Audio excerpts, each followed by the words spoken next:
Bienvenue à afrique-canada.tv.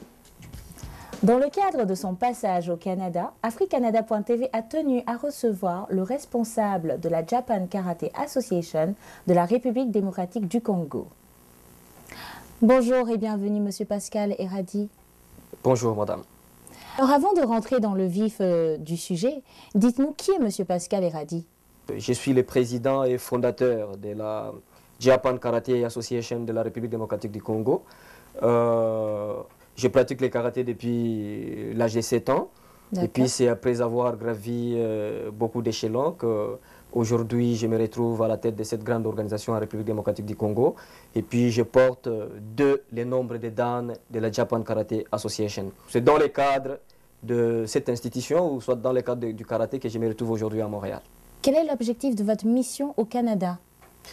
Oui, je suis ici au Canada pour participer à un stage international de karaté traditionnel de la Japan Karate Association, organisé par la JICA World Federation du Japon, et puis pour participer aussi à une réunion de dirigeants des organisations JK du monde, afin de bien préparer le championnat du monde.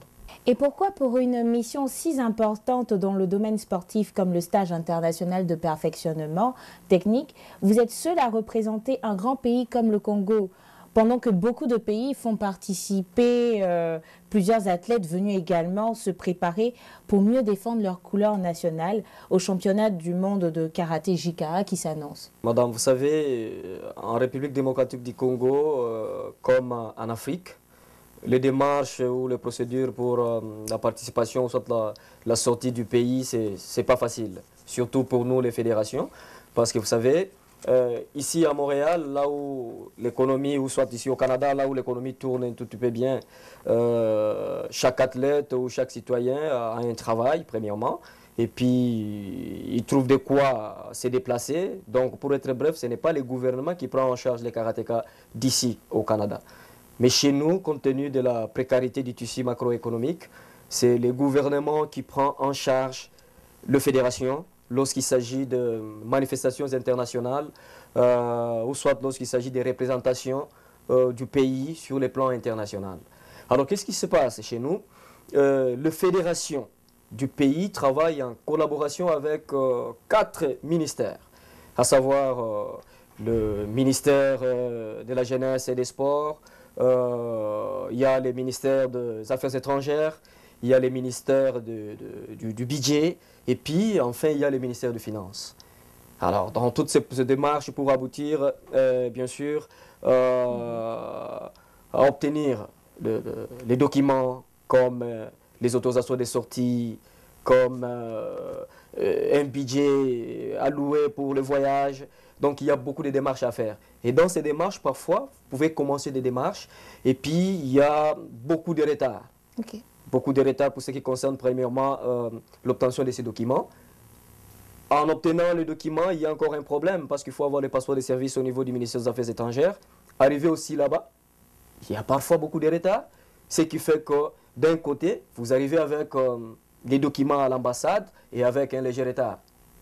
Ou je peux dire carrément avec un retard. Et le dossier, l'ambassade va répondre que le timing prévu pour l'étude du dossier n'est pas respecté. De l'autre côté, il y a aussi les ambassades qui pensent souvent quand les Congolais se déplacent vers l'extérieur du pays, ils vont fuir. Donc ça aussi, ça nous pose beaucoup de problèmes, surtout pour ce qui concerne l'obtention du visa. Eh bien, c'est ça même ce qui fait que parfois, lorsqu'il y a des sorties sur la scène internationale, il y a 2 ou 3 karatékas qui se déplacent, chose qui est déplorable. En tant que journaliste sportif dans la ville montréalaise, je constate l'engouement au Canada dans les préparatifs du championnat du monde de karaté JKA qui se tiendra très prochainement en Thaïlande, donc avec la tenue du stage international et plusieurs autres activités auxquelles vous avez participé. C'était important pour vous d'assister aujourd'hui à ce programme Vivacité? Oui, merci beaucoup d'abord pour la question. Mon nom, comme vous l'avez dit, je m'appelle Pascal Eradi. Je suis le président de la Fédération congolaise de karaté traditionnel, JK-RDC. Je suis ici pour participer au programme Vivacité Montréal par l'invitation de Madame Julie Rajot, qui est la conseillère au ministère de la Jeunesse, Sport et de l'Éducation. En fait, pour moi, c'est très important parce que je viens d'avoir quelques informations concernant les projets que je suis en train d'entreprendre dans notre pays pour ce qui concerne sport-études. Donc, ça m'a édifié. Est-ce que la participation de la RDC, malgré les difficultés que vous venez d'énoncer, est confirmée? Oui, bien sûr, la RDC sera présente à cette manifestation. D'accord. Et vous serez le seul à représenter votre pays du 19 au 21 août à Bangkok? Écoutez, être le seul à représenter tout un pays comme le Congo, c'est une honte. Pourquoi j'ai dit une honte? Parce que je suis à la tête d'une fédération.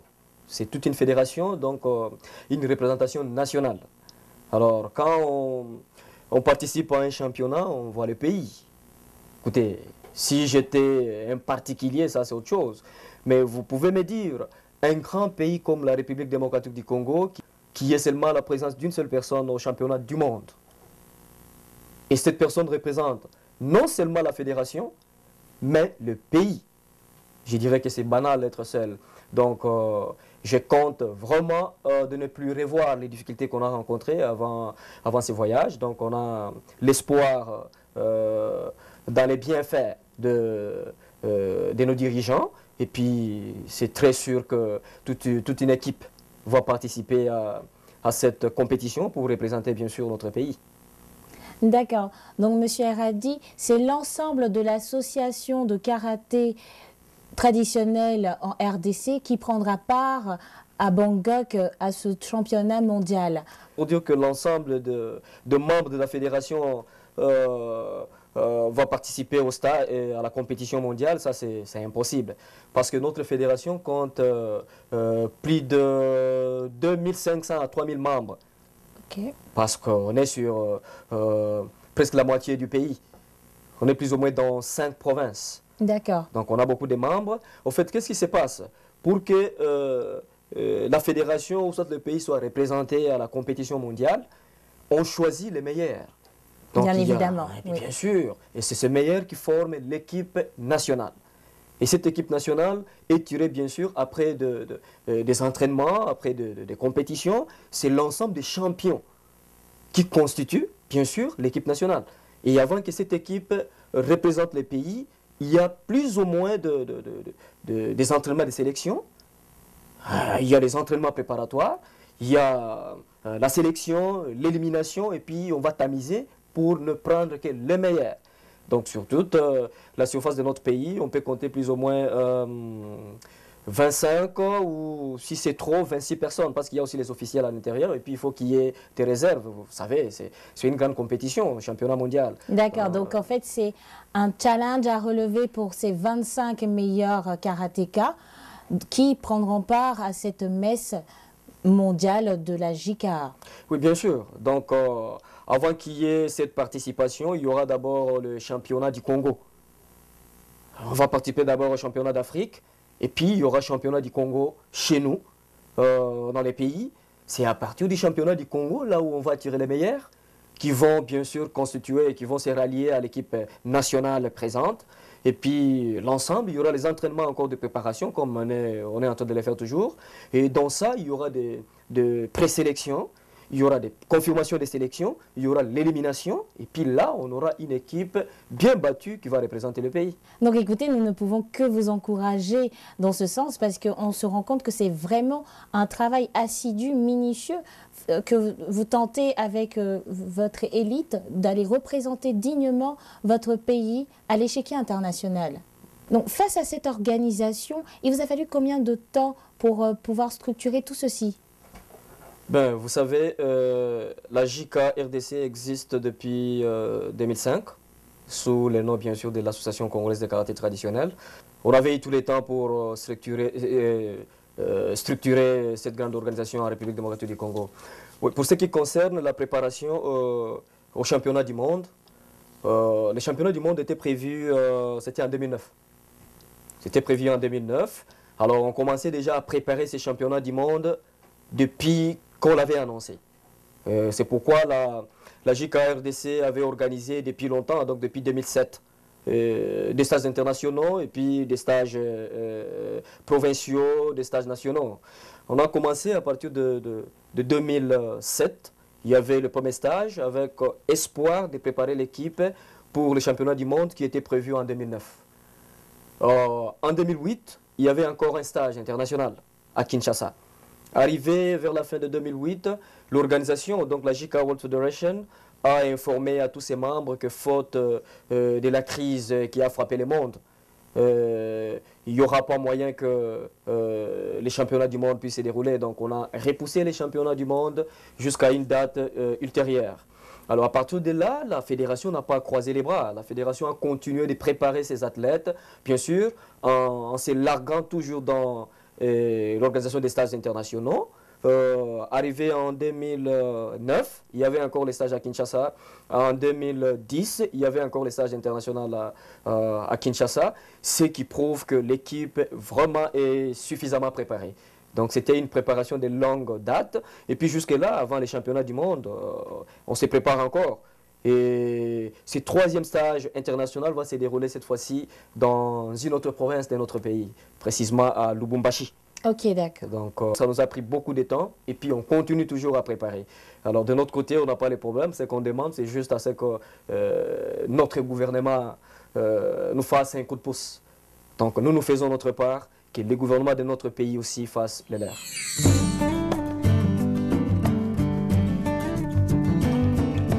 AfriqueCanada.tv, la plus grande télévision d'expression africaine en Amérique du Nord. Vous êtes une entreprise, une ONG, une femme ou un homme d'affaires, un philanthrope. Vous désirez une visibilité incontournable en Amérique du Nord et dans le reste du monde? AfriqueCanada.tv est là. Et est-ce que vous avez rencontré quelques autorités sportives et des dirigeants de certaines fédérations JKA lors de votre séjour au Canada? Oui, lors de mon dernier passage en 2009 ici au Canada, après les stages, j'avais rencontré un des dirigeants du ministère de l'Éducation, Sport et Loisirs du Canada. Et c'est de là où on a, après avoir échangé un tout petit peu, j'ai vu qu'ils ont un programme incorporé dans leur ministère qu'on appelle Sport-Études. D'accord. Oui, alors ce programme m'a beaucoup enchanté. Alors je me suis dit, avec ce programme, si on l'intégrait dans notre pays, ça va faire quelque chose de mieux. Parce que vous savez, les arts martiaux aident à réconforter ces athlètes, aident à... ça donne la concentration à ses membres, ce qui est très important parce qu'une personne sans concentration, ça ne marche pas. Au travail, les jeunes se sentent un peu impliqués dans une activité. Un tout petit peu. Et ce serait alors l'idéal pour le gouvernement de, en quelque part, sponsoriser ce genre de programme qui permettrait aux jeunes d'allier à la fois leur éducation à une certaine passion, afin que, parce que c'est ça, le programme sport-études, c'est j'allie les études à un sport que je veux pratiquer, afin d'évoluer dans les deux et de me développer socialement parlant. C'est ça même l'objectif. C'est d'ailleurs sur base de cet objectif que je me suis dit non, il faut introduire ces grands programmes chez nous en République démocratique du Congo. Qu'est-ce qui est arrivé? Donc, j'ai eu à avoir la connaissance de ce monsieur, donc du responsable, un monsieur qui travaille au ministère des Sports du Canada. C'est juste à 2 jours avant mon voyage, donc avant mon retour au pays. C'était impossible d'avoir les renseignements possibles. C'est pourquoi, au moment où je suis arrivé au pays, j'ai rencontré le ministre des Sports de chez nous, donc Maître Claude Nyamugabo. On a parlé avec lui. On a discuté avec lui dans son cabinet. Je lui ai présenté les projets et il m'a soutenu. Il a dit, écoute, je suis là en tant que garant du sport au Congo. Essaie de voir ce que tu peux faire et nous, le gouvernement, nous allons faire ce qui est de notre part afin que ces programmes soient bien installés et puis que ça soit bien accepté ici au pays. C'est ce qui m'a donné, qui m'a encouragé, qui m'a donné le privilège en arrivant ici au Canada pour cette année ici. Oui, donc en fait, ce serait privilégier en quelque sorte un programme d'échange. C'est ça dans ces sens. C'est-à-dire à la fois que c'est un programme, parce qu'on parle souvent de programme d'échange universitaire, mais là en fait ce serait un programme d'échange à la fois, c'est-à-dire des jeunes qui sont scolarisés pour que les jeunes soient motivés à aller à l'école, mais qui sont scolarisés et qui pratiquent un sport viendront en échange au Canada ou dans d'autres pays. Qui ont membres de la JICA afin de favoriser en fait, c'est-à-dire ils viennent, ils se perfectionnent, ils repartent et tout pendant une certaine période, on s'entend bien. Effectivement. Alors pour y arriver à ça, il fallait rencontrer la ministre canadienne de l'éducation, du sport et du loisir. Et c'est ce que j'ai fait, comme c'était une mission de 2009, que je n'avais pas pu arriver à le faire faute de temps de mon séjour ici au Canada. En arrivant, c'était une des idées qui m'est sautée dans la tête. Alors je me suis dit, non, je vais écrire à Madame la ministre. J'ai écrit à Madame la ministre, Madame Lynn Beauchamp. Oui. Alors j'avais écrit une lettre là. Heureusement, j'avais eu la réponse de sa part. Tout de suite là, avant l'émission, je viens de rencontrer Madame Julie Rajotte, qui travaille au ministère de l'Éducation, Sport et Loisirs et qui s'occupe du programme Sport-Études. Alors ça m'a enchanté, donc j'étais à Québec City, précisément au bureau du ministère. On a discuté longuement sur ces projets. Je suis très content d'avoir parlé avec elle de tout et de rien concernant ces programmes. Maintenant, comme je suis outillé, j'ai des documentations, j'ai des contacts avec elle, avec Madame la ministre de l'Éducation et des Sports. Il y a accord des principes pour ce qui concerne l'échange entre nos deux pays en tant que pays francophone. C'est une bonne chose pour moi. Je vais partager cette expérience, ces documentations, ces projets avec le ministre des Sports de chez nous, Maître Claude Nyamugabo, et puis deuxièmement avec les ministres de l'enseignement primaire et secondaire, et puis en troisième lieu avec le ministre de l'enseignement supérieur et universitaire, pour faciliter ça. Parce qu'ici au Canada, les trois ministères sont gérés par une même personne. Oui. Tandis que chez nous, ce sont des ministères un peu distincts. Il y a un ministre qui gère les sports et la jeunesse, il y a l'autre qui gère l'enseignement primaire et secondaire, et puis il y a l'autre qui gère l'enseignement supérieur et universitaire. Alors qu'est-ce que moi je peux faire à mon retour? C'est juste avoir... essayer de faire une réunion où vous ferez le rapport de vos activités au Canada. Tour à tour, en commençant par le ministre des Sports, le ministre de l'enseignement primaire et secondaire, et puis le ministre de l'enseignement universitaire. Donc vous êtes venu à la fois, alors en résumé, vous êtes venu au Canada en tant qu'athlète, responsable de la JICA RDC, et aussi comme porteur d'un message pour bâtir un programme sport-études en RDC. Effectivement. Donc, sur le plan administratif, je suis arrivé à réunir les informations que je viens d'énumérer là. Sur le plan technique, j'ai rencontré encore le président de la JICA Canada, donc le président de la Fédération canadienne de karaté JICA, et on s'est entraîné à son dojo beaucoup de temps. J'ai rencontré encore le président de l'Académie de karaté Shotokan de Montréal, qui est notre directeur technique. C'est d'ailleurs au sein de son école que je passais beaucoup de temps d'entraînement. Et puis j'ai rencontré d'autres organisations qui représentent le karaté JICA ici au Canada. D'accord. Alors, comme mot de la fin, qu'avez-vous retenu de votre séjour au Canada? Ben, en tout cas, un peu des soucis, premièrement. Pourquoi? Parce que je me sens orphelin. Pourquoi j'ai dit ça? Pour un grand pays comme la République démocratique du Congo, je suis seul ici devant des milliers de gens, seul pour représenter mon pays, devant des milliers de membres. Ça ne me fait pas du tout du bien. Alors, ça me fait du bien encore d'un côté, c'est parce que j'ai atteint la mission. J'ai réussi à rencontrer les dirigeants pour les grands programmes qui vont être bénéfiques pour notre pays, qui vont être bénéfiques pour la jeunesse de notre pays, qui vont être bénéfiques pour les travailleurs et tout le monde. Parce que quand on dit les travailleurs ont les enfants, les professeurs ont les enfants. Alors, quand on aura une jeunesse qui sera forte dans leur tête et dans leur corps, je suis sûr qu'on aura à bâtir une nation très respectueuse sur le plan national, sur le plan national, sur le plan international, et c'est ce qui m'enchante. Puis du point de vue technique, je suis heureux d'avoir participé à des cours de préparation au championnat du monde, mais malheureusement je suis seul.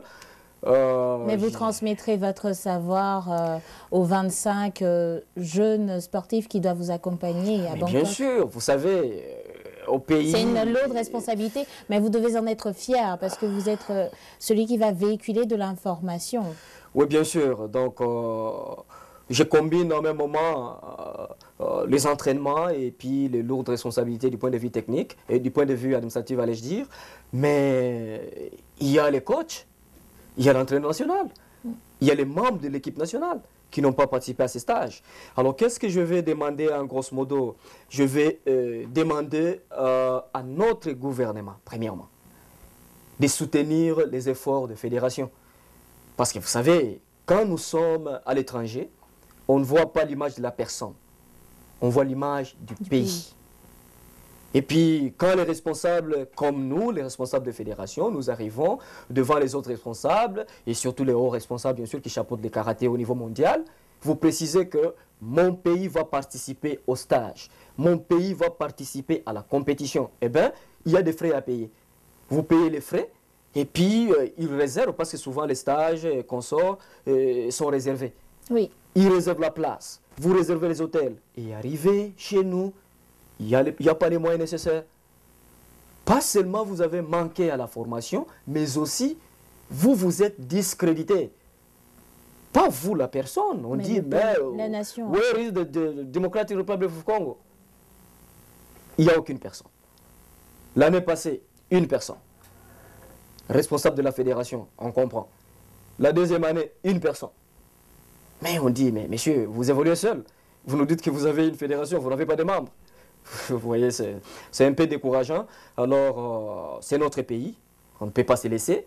On est jeune, on va bosser dur et nous demandons à ce que le gouvernement, si vraiment la jeunesse est l'avenir de demain, que le gouvernement s'implique pour cette jeunesse, que le gouvernement s'implique dans des démarches de lourdes responsabilités qu'ont le président des fédérations dans notre pays. Et puis à la jeunesse, aux pratiquants des arts martiaux, je vais juste les demander de se joindre à nous, de laisser le temps aux discussions, de laisser le temps aux paroles, de passer en action, de passer à l'acte, de s'entraîner, de se préparer, d'être concentré pour défendre notre pays. On ne peut pas avoir, vous savez, ça nous prend beaucoup d'énergie pour parler. Mais l'énergie qu'on est en train de consommer pour parler là, on peut l'utiliser pour pratiquer quelque chose et défendre le pays. Vous voyez notre drapeau là. Et si au championnat du monde, il y a les drapeaux de la République démocratique du Congo, pas seulement comme symbole de participants, oui, mais d'actionnaires dans cette bataille, le karatéka de la République démocratique du Congo qui se distingue, qui monte sur les créneaux, qui monte sur le podium mondial, eh bien, ça vend l'image de notre pays. Il faut que ce soit une équipe forte qui a représenté cette grande nation africaine. Parfaitement, madame. Nous, du point de vue technique, on n'a pas de problème. On accumule ce qui a accumulé. On échange ce qui a échangé. C'est pourquoi on étale d'année en année des stages et des stages. C'est pour qu'on accumule des techniques. Mais sans moyens, comment est-ce que vous allez faire? Comprenez-moi. Vous n'allez pas terminer, c'est comme une femme, excusez-moi le terme, une femme qui loue sa beauté dans sa chambre. Devant le miroir, elle se dit, waouh, moi je suis belle. Comment est-ce qu'on peut savoir que tu es belle si tu ne sors pas, si les autres ne le disent pas? Alors on ne peut pas prétendre être technicien au moment où on n'a pas la chance de participer à des compétitions, au moment où on n'a pas la chance de participer à des stages. C'est ce que je demande au gouvernement de notre pays. Ça, j'en suis fier parce que je sais que le nouveau ministre, tout comme l'ancien ministre, se plonge toujours dans des démarches très dures pour faire flotter un peu l'image du pays. Mais je vais encore terminer en disant, en lançant encore un appel aux ambassades. Mais écoutez, il y a des étrangers chez nous. C'est-à-dire, on donne les visas aux autres. L'idée qui se met toujours dans la tête de dire que si un Congolais se déplace à l'extérieur de son pays, il va fuir. Mais écoutez-moi, le Congo n'est pas un pays de diables. Puisque si c'était un pays de diables, on n'aurait pas à avoir des étrangers chez nous. on les laisse entrer, qu'ils laissent aussi sortir les Congolais afin que les Congolais s'expriment, afin que les Congolais vendent son image.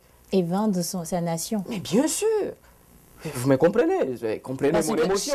Ça fait 2 ans, ça fait 2 ans. Est un ambassadeur de sa nation. Et bien sûr, ça chaque fait 2 individu ans par son talent, chaque individu par son talent, que ce soit un talent sportif, que ce soit un talent intellectuel, est un ambassadeur en quelque sorte. Parce que quand tu vas à l'université et que, écoute, un étudiant ramène de bonnes notes, on dit ah, cet enfant il est originaire de la RDC.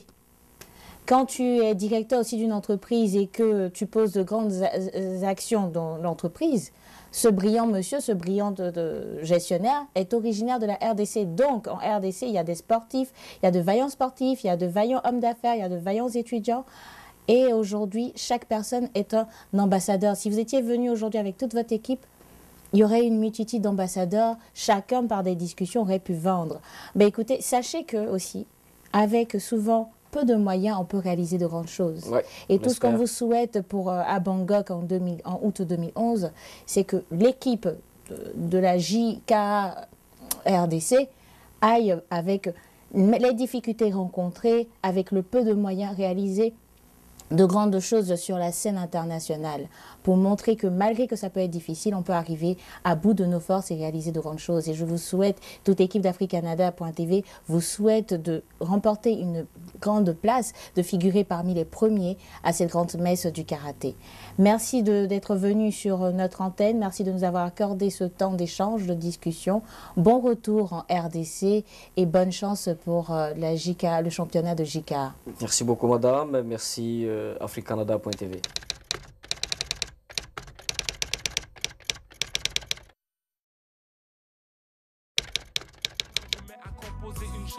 Arrêtez de chercher dans tous les magasins. Ce talent est un cadeau divin. J'ai fait de la musique mon journal intime. Une bonne partie de ma vie se trouve dans mes rimes. Derrière les rideaux, je compte de l'argent. Mes rêves me motivent à aller de l'avant. Je mets pas tous mes œufs dans le même panier. Laissez-moi récolter ce que j'ai semé. Toutes les fanatiques me pointent du doigt. La rumeur dit que c'est moi le roi.